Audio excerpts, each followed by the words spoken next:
I need everyone to know right now how much coffee I'm on for this video, but I hope you guys all enjoy. As per usual, welcome back to more esports talk. For all of you guys who have been subscribing, leaving comments, and liking the videos, I really do appreciate all of you, and someone who we're all going to appreciate, especially, I'm sure in the coming time, that it was going to make some gigantic changes for Call of Duty League, if it does do so, is someone like Scump. Within 12 hours of replies, where he actually brought forth the knowledge of one of his fines last season being for a sponsored stream for Raid Shadow Legends. Yes, it is correct. As a member of the Call of Duty League, he could not actually have a sponsored stream for any game outside of Call of Duty. Raid Shadow Legends was one of them, and he was thus given a fine. Within several hours, he has now openly admitted to things that are much more serious and could have actually much more repercussions and much more serious punishments for someone like Scump, but neither that or here or there, he has still taken publicly to Twitter to make a statement which just about everyone in the gaming scene saw yesterday.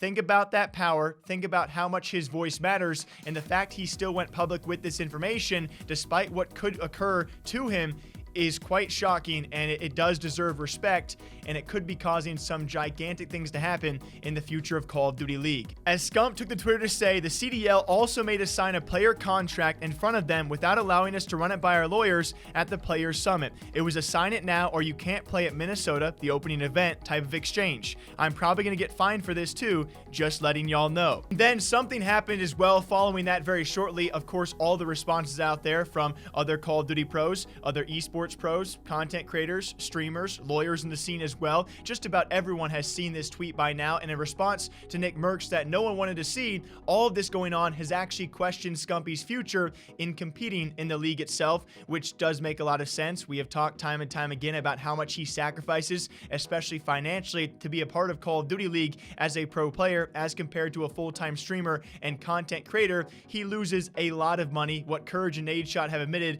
probably millions of dollars he loses to partake being a Call of Duty pro as compared to a content creator, and certainly he is filling shoes right now in Call of Duty history that would be very hard, if maybe impossible, to replace. If Scumpy's not competing, Call of Duty will suffer to a certain extent. How much that extent is, we do not know, but the fact is this: if this is true, the alleged what Scump did say, I don't call him a liar, but you know, I don't want to be sued either for making these remarks, but in his own words, the fact that players were actually given this contract, not enough time to have anyone review it, and pretty much what he is saying, being forced into signing it if they wanted to compete, and then you find out, oh hey, by the way, your channels, your stream, your content is no longer your own. As long as you are a Call of Duty League pro, that is Activision property.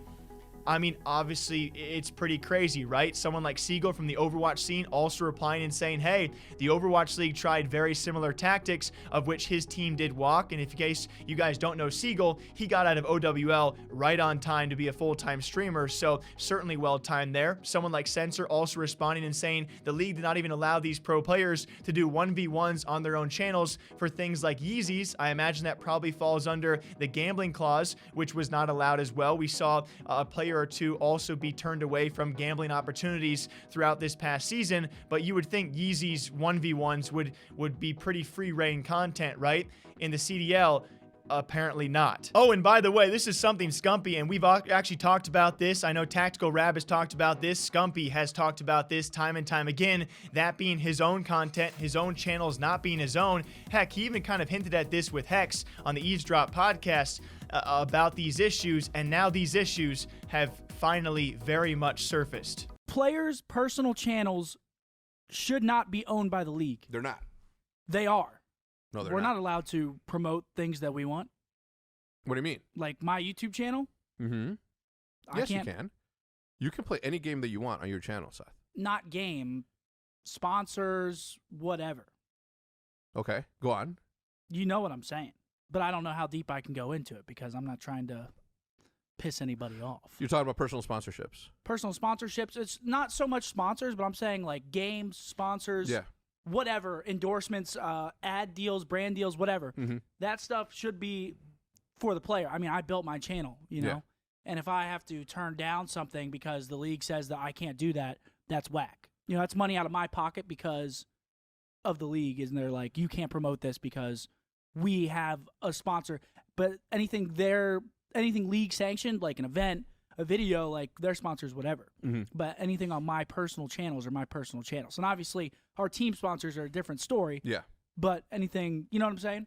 You know what I'm saying. Anything league sanctioned, we should be repping their stuff. But anything that's ours is ours. And I've built that. The league didn't help me build that at all. And then very lastly, at the point of me recording, I do apologize, guys. I am trying to keep up and running with this story, but every time I record, something new does drop. So at the point of me recording this as well, the very last thing, and probably most importantly, is an interaction between Crim6, who did tweet out something that he called ironic, that being 59 of 60, which people are assuming if there was sort of some sort of player association or union going on, 59 of 60 being why it's ironic is maybe Scump was the one player of the 60 players last season, 5 starters for 12 teams equals 60 players, that did not want to unionize or actually come together, of which most importantly he has now responded and said, hey, we can be friends on this, let's make this difference. Crimsix and him going back and forth in a short exchange, let's try and save some players or maybe make some players some money the right way by, you know, banding together and seeing what they can actually negotiate at the table, because this league would not exist without these players, especially with star players like Scump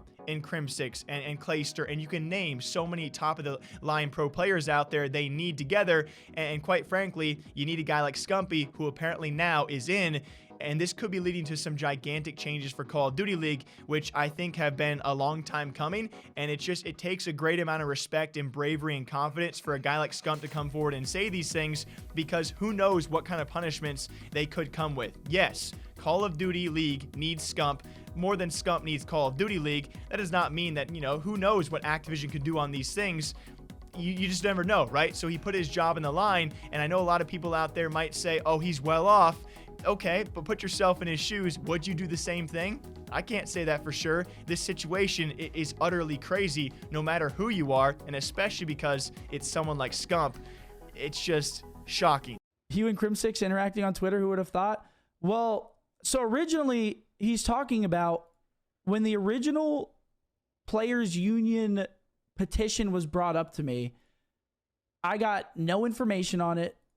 Nothing, like just nothing. I got nothing on it. I got no info. They were like, yo, sign this. And I was like, what do you mean? And then no one reached out again for months and months and months. And then I tweet today, and then Clay instantly reached out, and he was like, this, let's do it. I was like, let's go. Run it. So we shall see what comes of this. The fact that CDL has tried to somewhat, it seems, pressure these players into contracts without having time to review, I mean, that's a crazy thing to talk about in itself. Will this actually force a response from Activision or the Call of Duty League or other teams and players? I don't know. It's going to be a hectic week or two in the near future, and I will keep on covering it for all of you guys. Nothing but respect for my boy Scumpy. Until next time, hope you guys all enjoy. We got a long day ahead of ourselves, all right? A lot of crazy stories going on. It's almost like it never stops. It's almost like having like a talk show about this stuff would be a fun job. And someone who has that job would be incredibly lucky to have that job in the first place. Thank you guys. Take a sip for me. Stay hydrated. I'll see y'all back here sometime soon. Take care.